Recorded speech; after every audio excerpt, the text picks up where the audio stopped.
Republic of Korea, DPRK,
People's Army, KPA,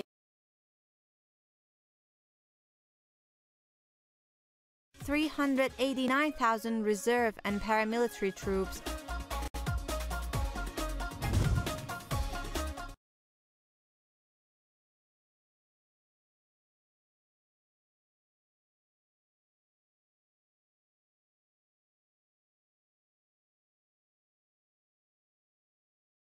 metallurgy, textile,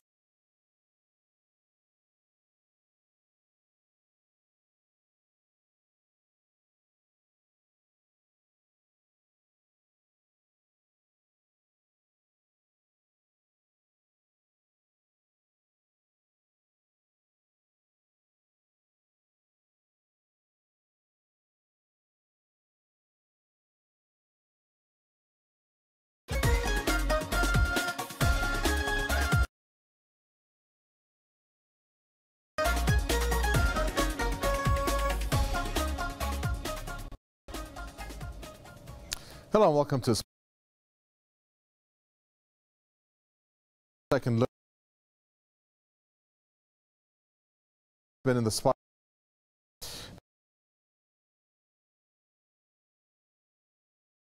Our special features cover the economy and healthcare, both brought to you by Hamid Javani, PressTV correspondent who traveled with the crew to the DPRK and compiled reports with exclusive footage. Our guest joining us for this special feature, Michael Lane. He's a professor at the American Institute for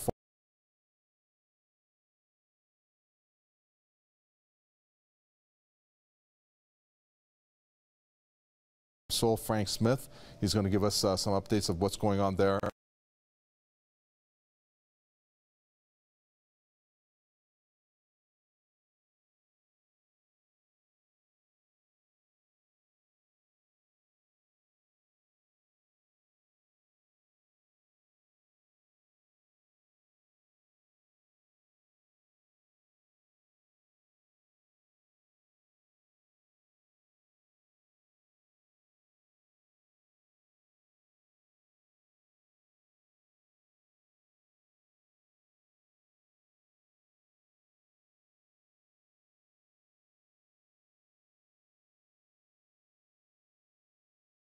Professionally speaking, it was something that doesn't happen to every journalist all around the world. And we took the opportunity to compile reports, make documentaries, and also news features. And, well, regarding the economy, which is the #1 issue that actually, one of the core issues, main issues that the government is dealing with right now, and the upcoming news feature here to be about.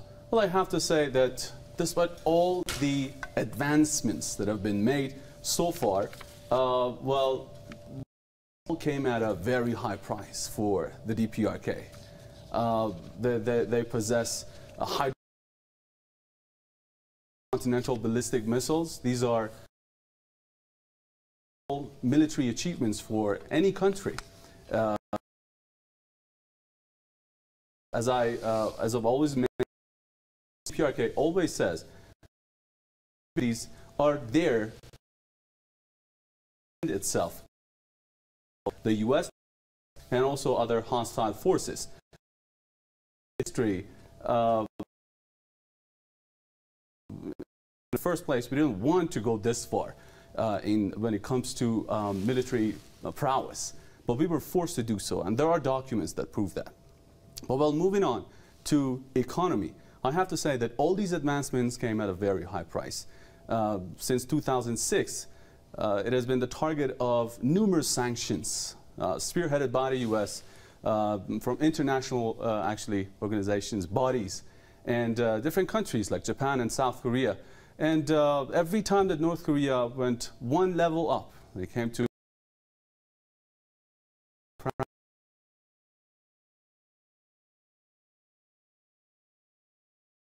our textiles and minerals. They count on the export. But sanctions, especially the ones that were imposed from 2016, and now here in 2017, we've had a recent set of sanctions for the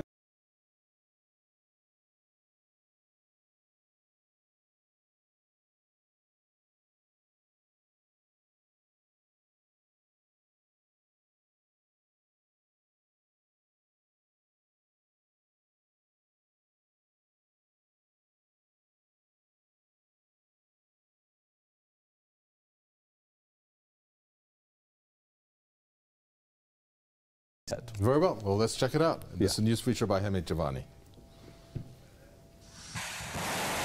This is Hwasong-14, North Korea's intercontinental ballistic missile that can travel up to 10,000 kilometers.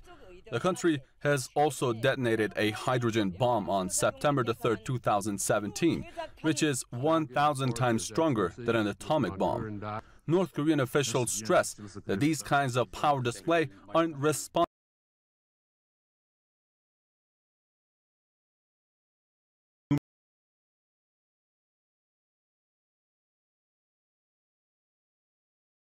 in the years 2016 and 2017, banning the export of the country's biggest source. September 21st, the U.S. President Donald Trump issued an executive order allowing the USA to cut from its and or freeze assets of any companies, businesses, organizations, and individuals trading in goods, services, or technology with North Korea. The U.S. borrowed the name of the UN Security Council and has passed many sanctions resolutions against the DPRK. The U.S. has denied us our sovereignty and our country's right for development and our people's right to live independently. This is the structure that represents the political philosophy that encourages self-reliance, the Juche Tower. The monument is situated on the east bank of the river Taedong, opposite Kim Il-sung Square. Introduced by North Korea's first leader Kim Il-sung, the idea says that masses of the people are the masters and motive forces of the revolution and construction. Building an independent national economy is one of the core values in Juche philosophy. It literally means self-reliance, promoting independence from any kind of outside influence. In other words, the state, its leaders, and their political visions come before the interests of individuals. The government believes that a continued investment in the agricultural sector can fill the gap between urban and rural living standards. It is also in line with the country's strategic goal of attaining self-sufficiency in food production. We visited a food processing factory in Pyongyang. Operating on a 24-hour basis, workers only get one day off in a week. The managers of this factory say that they continue to work hard in order to provide the country with their products despite limitations. But on a larger scale, sanctions have had a deep impact on the country's economy, an economy that is on its way towards self-sufficiency in order to better cope with those international sanctions. But how successful has it been to really get over the sanctions? It seems that this factory's performance has been satisfactory, according to the manager. The percentage of our reliance on domestic resources is up to 90% and 10% on imports. That 10% doesn't dramatically affect our production. That's why this company is working around the clock to meet its goals.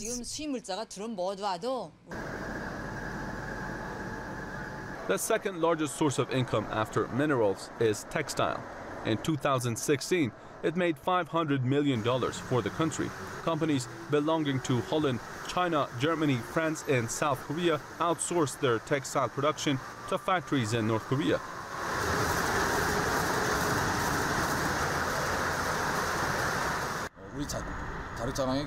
8,000 people work in this factory producing 10,000 tons of textiles annually. We used to import the raw material for our products in the past, but sanctions left us no way but to rely on ourselves. So we are producing much of the raw material domestically. China is North Korea's main trading partner, accounting for over 80% of North Korea's trade, and the Trump administration is counting on Beijing to use that leverage to pressure North Korea into giving up its nuclear arsenal. This is why time and again the DPRK has proven to not back down from its stance, hoping that its self-sufficiency policies would eventually guarantee a bright economy not shaken by international sanctions. Pyongyang has dark nights due to the country's electricity generation challenges, while the torch on top of the Juche Tower enjoys guaranteed electricity to be seen from almost anywhere in the city. But can the ideology that this tower represents guide North Korea's economy through tough times or not? Hamid Javani for PressTV in Pyongyang, North Korea. Yeah, those images that you see there, the footage there, actually it's all exclusive. Hamid Javani went there, and that's all exclusive footage, nothing that was downloaded. Just a quick reminder on that.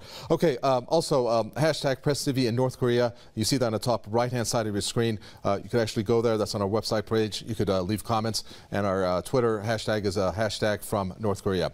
Okay, first question to you, Michael Lane. In terms of what you saw there, what was very striking, and I'm looking at it as an impartial viewer, and I'd like to ask you, even though sanctions as severe as they have affected the economy, it seems like the will of the people is there, along with the government, to try to sustain an economy. You could categorize it as a what's called a centrally planned economy, which is under the socialist rule, but it evolved out of what was before that, a command economy. But they're trying to make it, and they're somewhat successful. Bloomberg cited almost 4% GDP growth, even though it's a smaller economy. What is your view of how these U.S. sanctions have affected the economy there?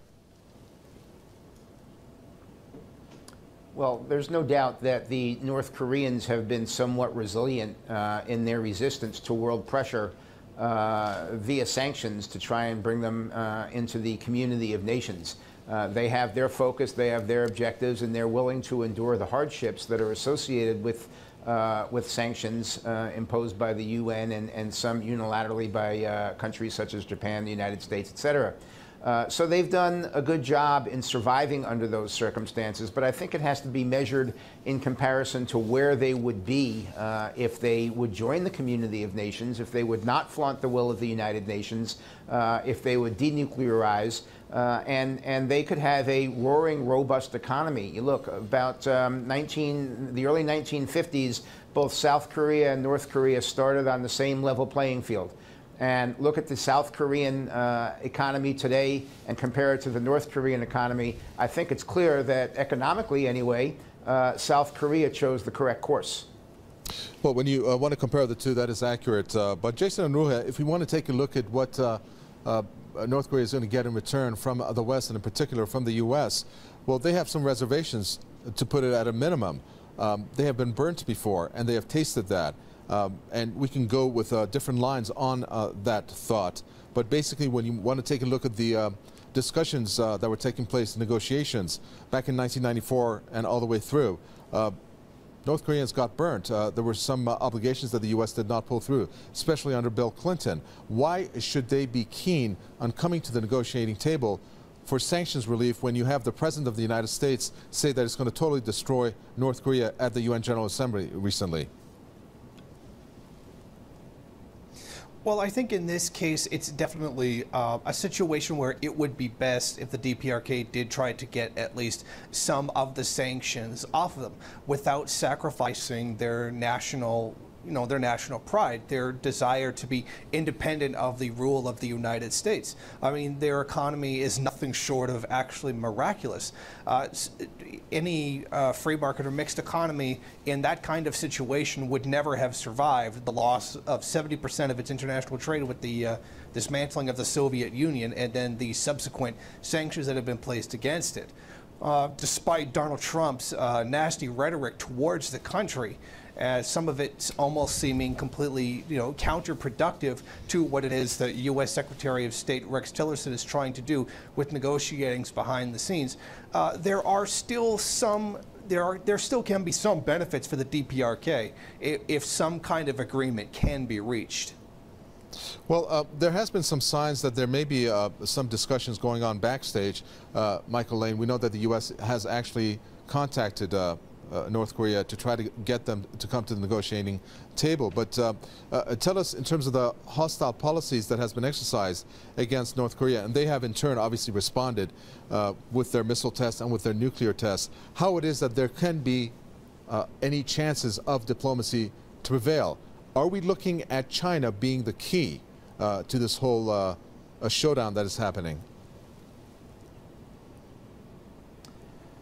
Well, I think it's safe to assume that there are multiple back channels of communication between the United States and the DPRK in terms of finding a diplomatic resolution to the crisis that we're facing now. Some of the more visible and loud proclamations from both sides, I think, are for public consumption. Certainly, I think that President Trump, when he makes generic proclamations about, you'll see, there'll be hell and fury, these are messages not directed to the world, but directed directly to Kim Jong-un. And I think that he's hearing them. I think that that some of the intermediate belligerent activities that North Korea was pursuing have subsided. The big problem, of course, is the ICBM program and the thermonuclear bombs. The United States has a policy that's widely supported, bipartisan, that it will not tolerate acquisition of an ICBM and a miniaturized warhead that's able to sit on top of that will have the ability to strike the United States or its allies. Well, we're right on the cusp of that, and I think that the president has made it eminently clear through his communications that he's willing to let diplomacy go for so long. But I think when he made his famous tweet that Secretary Tillerson should stop negotiating and let it take its course, that wasn't an order to Secretary Tillerson. That was a warning to the DPRK that Trump does not have the same level of patience that Obama has, and ultimately this is going to have to come to an end. Yes. Well, let's talk about what Trump said to Tillerson. Jason Unruhe basically, quote, Tillerson was wasting his time trying to negotiate, and he added, only one thing will work. Additionally to that, this problem should have been dealt with 25 years ago. Well, if this problem should have been dealt with 25 years ago, Jason Unruhe, if we go back another 25 years, we're looking at roughly the war that took place in those 3 years, of which 20% of the population of Korea was wiped out by over 600,000 tons of bombs that the U.S. dropped. Now, I'm not saying that U.S. was the one that made that war happen, but that's the kind of taste that Koreans have in their mouth, North Koreans, of which many died, including 36,000 U.S. service members, in their mouth regarding the U.S. It's going to take a lot more than threats from Donald Trump to have them come to the negotiating table. Oh, definitely. The DPRK has been standing ready for war since the end of the Korean War. Most of the U.S. has completely forgotten about the country since the war took place so many decades ago. But the Korean War is still something that exists very much in the consciousness of the everyday people of the DPRK. This war was a large part of their founding. It is in a manner of speaking, the moment that makes them who they are. This is what defines them as North Koreans and South Koreans, not a united peninsula. This is something that does not go away from their minds. It is something that is always with them all the time. And they know that inevitably there is going to be some kind of conflict in one way, shape, or another between the North and the South, as long as they have both contrasting political and economic ideologies. There cannot be a unity of the two Koreas together as one. One of these systems simply must win out against another. And this is something that the DPRK has been preparing for and trying to keep themselves in a state of preparation for many decades. Well, Michael Lane, how can you bring North Korea to the forefront for negotiations when this policy of isolation and containment has convinced the officials there and the government that nuclear deterrent is the only way to guarantee survival? And what many say are U.S.'s ultimate goal, though the U.S. denies it, of regime change?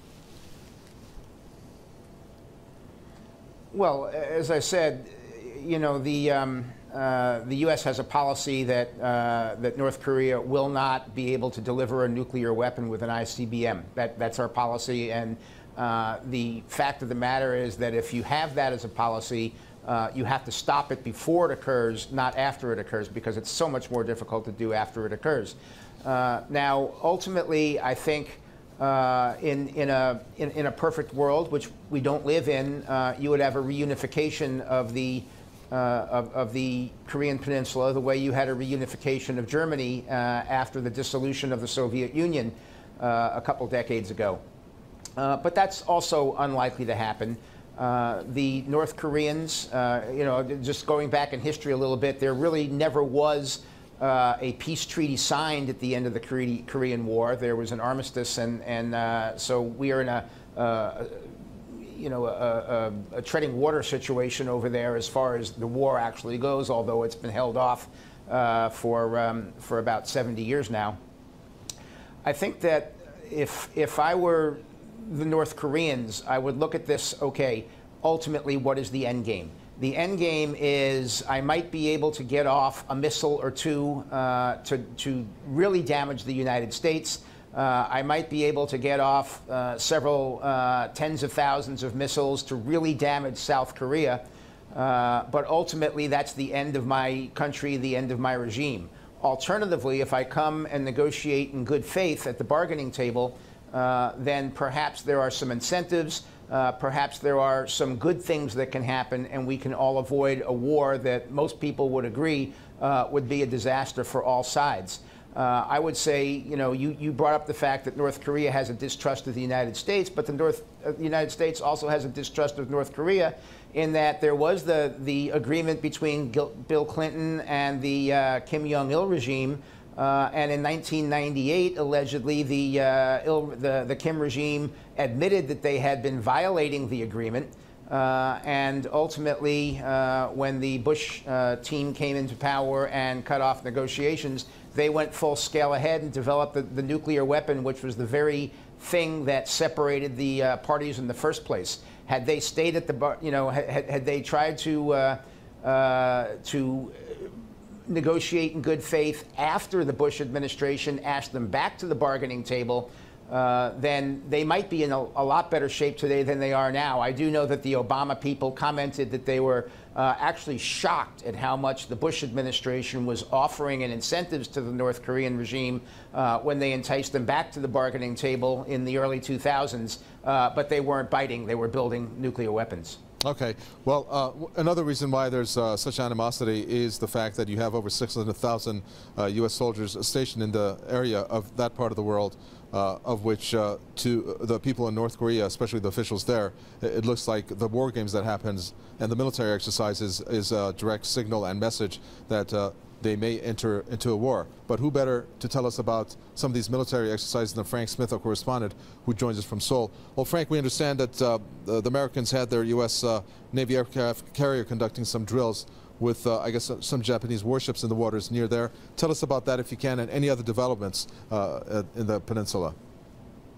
Well, what we had just on Tuesday evening was a flyover of two B-1B bombers, U.S. Strategic weapons, across the peninsula to do assimilated bombing runs in the East Sea and the Yellow Sea. China responded vehemently to this, calling for a drawdown of tension on the Korean Peninsula. In terms of naval drills, we have the USS Ronald Reagan aircraft carrier strike group in the region. It's stationed out of Japan, and also rumors that the USS Roosevelt, another American aircraft carrier, is headed to the region to possibly participate in double aircraft carrier exercises around the Korean Peninsula. This was reported in local media here in South Korea about the second aircraft carrier possibly headed to this area. It's the annual U.S.-South Korea joint large-scale drills in the spring that really drive up the tension on the Korean Peninsula and drive up strong opposition in Pyongyang. And you know, they consider it a rehearsal for the invasion of North Korea. And we've seen, again, as I mentioned, these strategic weapons being brought to the peninsula repeatedly to try to, you know, as Donald Trump and other American officials say, send a message to North Korea. I think when we look at North Korea's missile and nuclear developments, we really have to consider them as deterrent. When we look at U.S. excuses and blaming of China, China can hardly be held responsible for the fissure between the U.S. and North Korea. There are avenues of negotiations that you've mentioned here, the back channel negotiations that have been taking place between these two countries.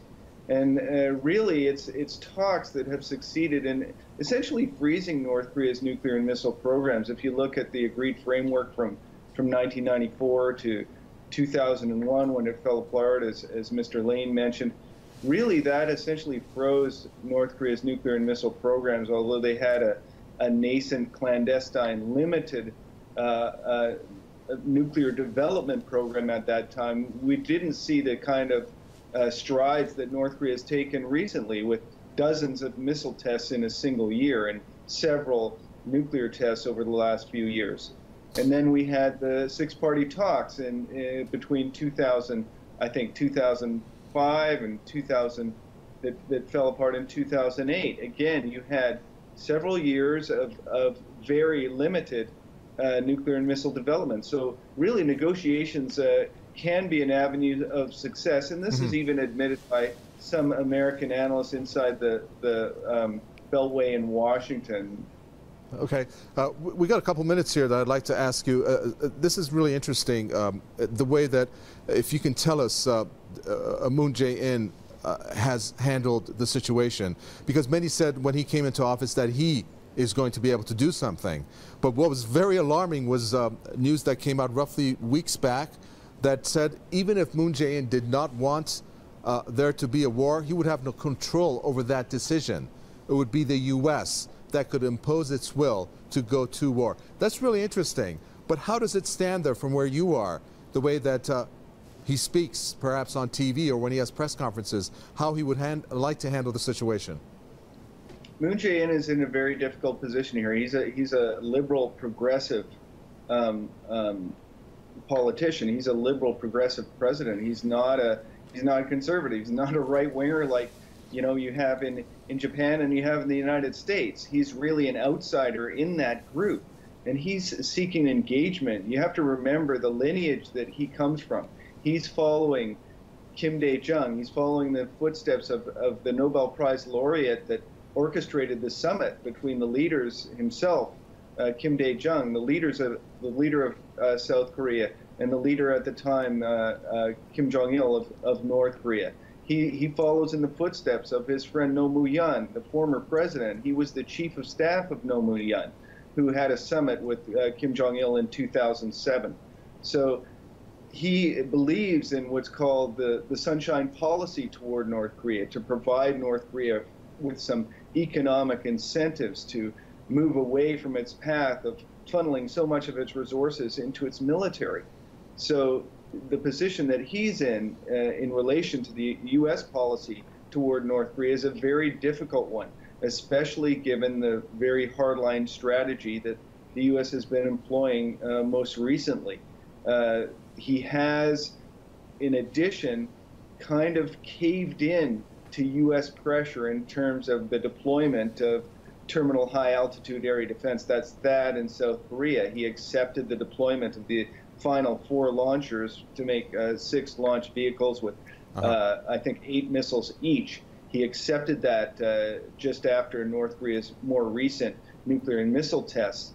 So he has tried to pursue sort of a dual path with North Korea, where he'd leave open and pursue exchanges and some avenues of cooperation and even negotiations with North Korea, while at the same time putting a strong emphasis on containing any North Korean provocations and supporting the sanctions, the United Nations sanctions and U.S. sanctions. Thank you for that, Frank Smith. We appreciate it. Thanks for that information. Well, this next feature covers some history behind the animosity that exists between North Korea and the U.S., covering topics like the 3-year war and the mass killings of Koreans that took place, in which the U.S. was responsible for much of those killings, which explains why North Korea characterizes the U.S. as evil imperialists. Now, on the other hand, it has responded to the U.S. by conducting missile and nuclear tests.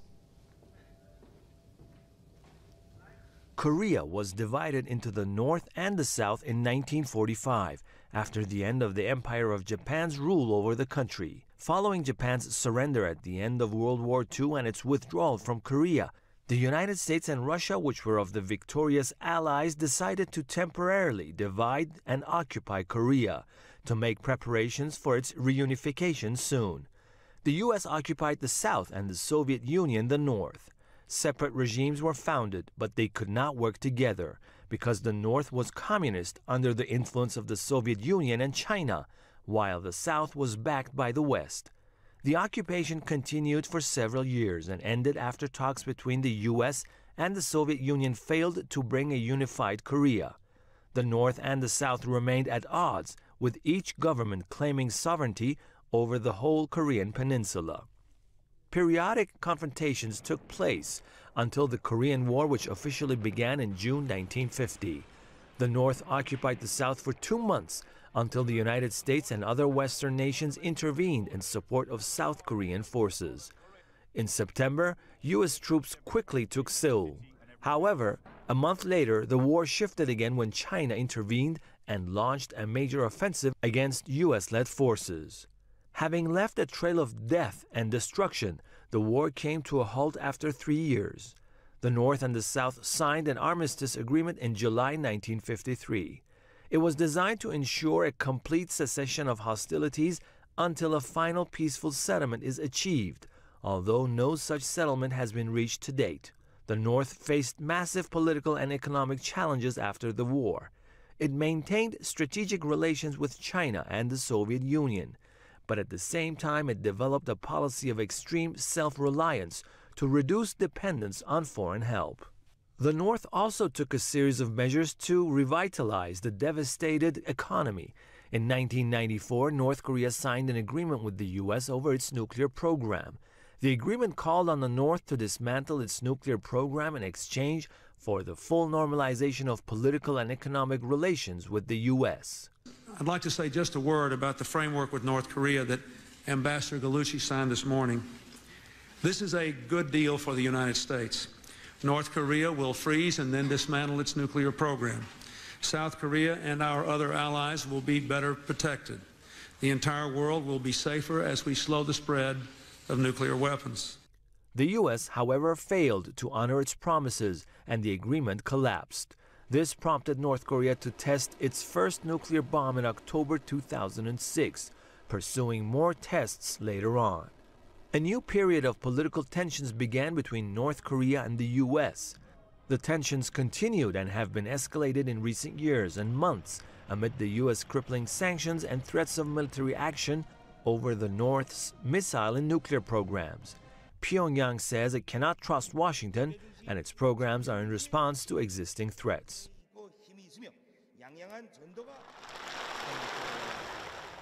Okay, let's break that down with our guest. Michael Lane, I'm going to come to you. Obviously, ideally, Michael Lane, we want to have a agreed framework, as it's called, which at one point was in motion for the North Korea to halt the operations and infrastructure developments of its nuclear program in return for a package of incentives.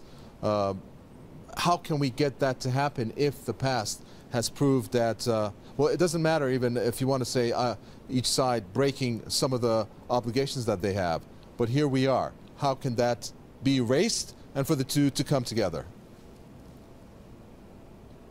Well, as we've discussed, there are probably multiple back channels of communication going on now to see where we can find the ability to sit down and hammer out an agreement if both sides are serious about doing it. So while we're exploring them, I think that the North Korean regime needs to look at the two alternatives because they do seem to be rather stark. They can continue what they're on, and that's not going to have a good ending for them, although it's not going to have a good ending for anyone. North Korea will be particularly destroyed in the whole thing.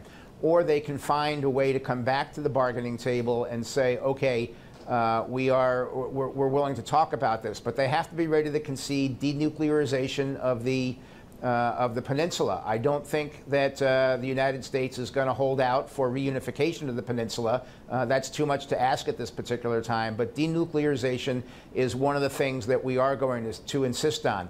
Unfortunately, I believe it was only just 2 weeks ago, Russian President Putin said that, in his estimation, the Koreans would rather have all their people eat grass on a regular basis than give up their nuclear program. That was in response to the new UN sanctions that are coming on. I think if Kim looks at where he is on the world stage today, how isolated he is, and the fact that even his friends, Russia and China, voted against him in the Security Council of the United Nations, perhaps that will be enough that he'll come grudgingly to the table and enter into a dialogue. As far as trust is concerned, that's got to be earned over the course of the discussions. And of course, it's got to be demonstrated over the course of whatever agreement is reached. But the alternative for Kim of hanging out and continuing down the path he's going, he has to come to the realization that that is a lose-lose for his position. But then again, Jason Unruhe, we're looking at the view from within North Korea to the outside. What are they saying when it comes to the U.S.? Well, they're looking at, they call the U.S. evil imperialists, but they see U.S. invasions. They've seen what U.S. has done to Iraq. They see U.S.'s actions in the Middle East. They've seen what U.S. along with NATO and, of course, Western countries, what happened with Libya. Do you think, isn't there this perception that that's the road they'll be headed to anyways, which again brings them to the survival being a nuclear deterrent, that that's the only option they have, and they will stick to it no matter what? Oh yes, that's definitely their position. They have seen that the United States has invaded countless countries over the past, 5 or more decades. And the DPRK sees themselves as no different of a target by U.S. imperialism. The elephant in the room is the fact that it's the U.S. carrying out the hostilities against the DPRK. The DPRK doesn't sanction the U.S. It doesn't fly its bombers near U.S. airspace or have its warships, somewhat near their coasts. This is the United States doing it to the DPRK. The United States is in the position of power in this situation. And the goal has always been to be regime change, to destroy the system that exists within the DPRK. And that has not changed over the decades. That has been the entire goal. And the DPRK is adamant that it will defend itself from U.S. actions. That's the reason for developing the nuclear weapons to begin with. They want their independence, and they're willing to go to any length necessary in order to maintain that. The question is, what is your independence worth to you? I would think that, more Americans would understand this kind of idea, considering that their country was founded on the principle of give me liberty or give me death. Why wouldn't we be able to see that the DPRK would have a similar line? They want their independence, and they're willing to go as far as necessary in order to obtain it, or rather to keep it. Okay, let's go on a different note now. Hamid Jawani joins us again to share with us his experiences over at North Korea. You already had two of the features that we introduced last night, which was great, and we just covered the other one, which had to deal with the economy. And what's left? Well, the one that is left is actually about the healthcare system that has been hit hard with sanctions. Well, North Korea has shown to be a very resilient nation and country. But despite the fact that these are very hardworking people, I've been talking to doctors, physicians, nurses in different hospitals and healthcare centers. They all complain about this struggling economy and also this healthcare system. As you may have already know, the government provides free healthcare for all the citizens. So the heavy pressure on the country's economy by international bodies, by the U.S. and different countries around actually the DPRK, well, coupled with a actually struggling healthcare system, it is becoming more difficult as we go ahead. And the general policy of the government is for the population to grow. They want bigger population. It stands at actually 0.5% right now. What is the total population? Well, 25 million. But the thing is, the government wants it to grow, and it actually provides incentives to those who have who decide to have bigger families. But, well, they're under pressure when it comes to economy, healthcare system. So it has to come up with an idea in order to get out of all these problems. As I've mentioned briefly in the previous feature, the duty ideology is the legacy of the first leader of North Korea. And this is somehow a political philosophy that entails total independence from outside influence and foreign influence. So that means they're trying to rely on themselves, but it's a very hard struggle. It's not that easy. So the government has to see, it actually has to choose between going ahead with its military advancements, which will follow with more international sanctions, as the experience shows, or come to the negotiating table and see if it can reach a solution, find a solution in order to cope with the challenges. And so this next feature covers the healthcare system that has been targeted. And I have to actually inform our viewers that our documentary will be aired shortly. It actually covers different aspects of North Korean lives, different sectors, economy, social life, all the things that we have covered so far. We will break it down for our audience, and we go to different museums, different centers, and we actually touch on different topics, their achievements, and how life goes on inside the DPRK cover. Excellent. Very good. Well, let's check out your feature on health. Let's do it. North Korea's socialist system provides citizens with free medical care and free public education. By the Social Insurance Law of 1947, North Korea introduced free healthcare for workers and their families. The country now offers a complete and comprehensive free healthcare system to all its citizens, including all the steps of healthcare from prevention, diagnosis, medicines to hospitalization. Special programs are also introduced for maternal care and for the protection of workers' safety. The best hospitals in the country are located in the capital, Pyongyang, and we were given access to some so that we could know more about the healthcare system inside the DPRK. This is Children's Hospital in the capital, Pyongyang, opened in 2013. The officials say that this hospital was built to serve as a model for other hospitals in the country to follow. That, of course, doesn't mean everything is going smoothly here.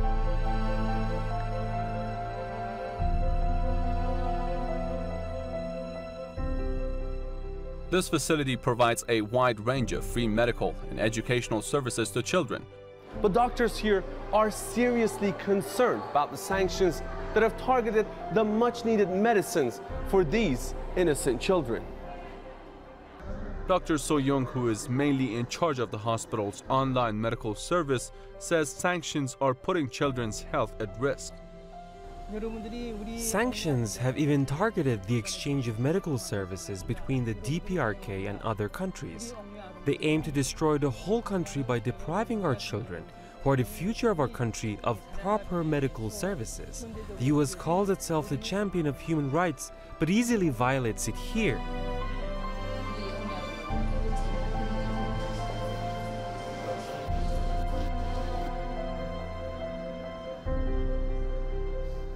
According to the World Bank, hospital beds in North Korea stood at 13.2 in 2012, placing the country among the top 3 nations with the largest number of hospital beds per 1,000 people. The country boasts an extensive health system, providing 1 general practitioner per 130 families, as well as nationwide maternal and child health coverage. Despite all the limitations we have to endure regarding our exchange of knowledge with other countries, we've done our best to keep up with the latest advancements. We're constantly working towards attaining more independence from the import of much-needed medicines and equipment.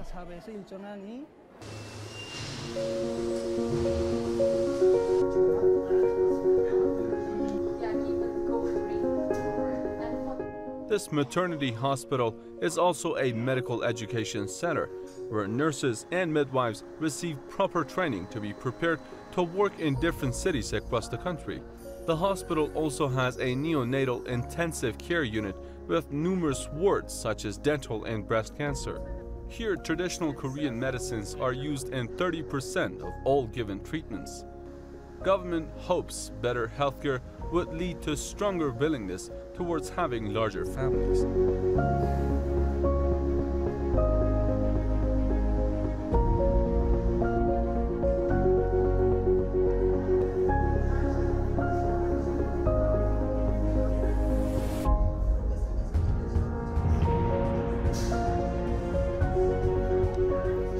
Almost all the babies in the capital Pyongyang are born here in this hospital, and the government provides incentives to those who decide to have large families. And symbolically, a golden ring and a silver dagger are given to those parents who are having triplets and quads.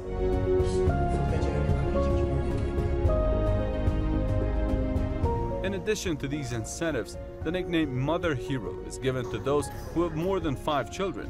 North Korea's population growth rate stood at 2.5% in 1960, but in 2016, the figure dropped to 0.5%. With a population of 25.4 million, North Korea is the 51st most populated country in the world. With this low rate of population growth in the country and a government that demands a much bigger population, it seems that North Korean authorities have to do much more to encourage people to have larger families. This, while a WHO report showed that the country's healthcare system still grapples with poor infrastructure, lack of equipment, malnutrition, and a shortage of medicines.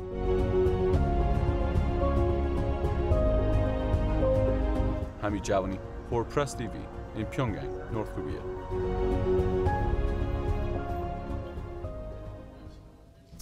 Okay, again, that's Hami Javani's feature report as given on health. Of which there's some great scenes there that he presented to us.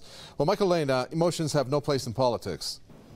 Based on that premise, I'd like to ask you, if we were to take the text out of that and just look at the scenes there, and we're looking at these people who are living, breathing, when the U.S. and the UN in turn have imposed restrictions, sanctions that do hurt the ordinary people, doesn't that defeat the purpose of which you have the people then turn against the West or the US or the UN and the outside world, because they're the ones that are imposing these restrictions? Well, maybe. I mean, that's certainly a rational anticipation of what would happen. But sanctions are ultimately designed to have 3 consequences. The first is to economically weaken the regime to the point where they don't have the economic resources to conduct warfare, and so therefore they don't look at that as a rational option. The second thing is it does impose difficulties on the population with the intent or with the hope that the opposite happens, that the population loses their resolve to support the regime that is conducting policies that result in the hardships that the population experiences. And then the third one, back to the regime again, is that they look at where they can allocate their very scarce resources. They know that every time they put an extra dollar into the military and their ability to conduct warfare is a dollar they're taking out of the pockets or their ability to take care of their people. So those three things together come, and hopefully the sanctions work. But I certainly understand that as you're looking at those things, particularly in light of the very poignant report that you just showed, it's no doubt, and it's reasonable, in fact, for North Koreans to look at it and say, well, you know, on a relative moral scale, when we're looking at the differences or the bill of particulars the United States has against North Korea, which is their missile and nuclear program, they look at it and say, well, the well-being of the people and the ability to get medicines and things like that should be on the higher moral plane. At the same time, I don't think it's unreasonable to expect that the Americans wouldn't look at it and say, well, you've got a thermonuclear bomb which you can deliver to San Diego or San Francisco. On a relative moral scale, we're more concerned about that than other things. Got it. So we have a dichotomy of approach here. Very well. Last question to you. You got to make it short, Jason, if you can. Less than a minute. What would be your message to the U.S. President Donald Trump when it comes to North Korea? I would say that Donald Trump needs to immediately withdraw all hostilities from the DPRK and allow the DPRK to function as a regular country, to carry out business, to carry out trade as they would with any other country. The U.S. has no right to make any dictates towards the DPRK regarding that. If anything, the DPRK has always learned the opposite, that it is under threat by the United States and that it needs to do whatever it is possible in order to ensure their survival with independence, being a life with dignity. Donald Trump needs to learn to let the DPRK be the way it is. Thank you, Jason Unruhe. We appreciate it. Jason Unruhe there, political commentator, talking to us from Ontario. And thank you, Michael Lane, president of the American Institute for Foreign Policy. And I'd like to thank also PressTV correspondent Sol Frank Smith, who gave us an update about what's going on there on the ground in the peninsula. And of course, I'd like to thank Hamid Jawani. Great job. I mean, you know, really, for you to go out there, give us all this great footage. Really do appreciate it. Hopefully, it does have an impact on how people view North Korea. Yeah, we do appreciate all of your efforts. Thank you. That does it for this edition of a special one-hour debate. Do check out our replays on PressTV.com, hashtag PressTV in North Korea. That's on the front page of PressTV.ir, and that's our feature page on the DPRK. And you'll also find out more on a Twitter hashtag, which is hashtag from North Korea. And of course, your questions and comments, do send it to newsroom@presstv.ir. We'll be more than happy to answer them. For Mika Vitagwe and the entire team, thanks for joining us for this special feature on DPRK As It Is.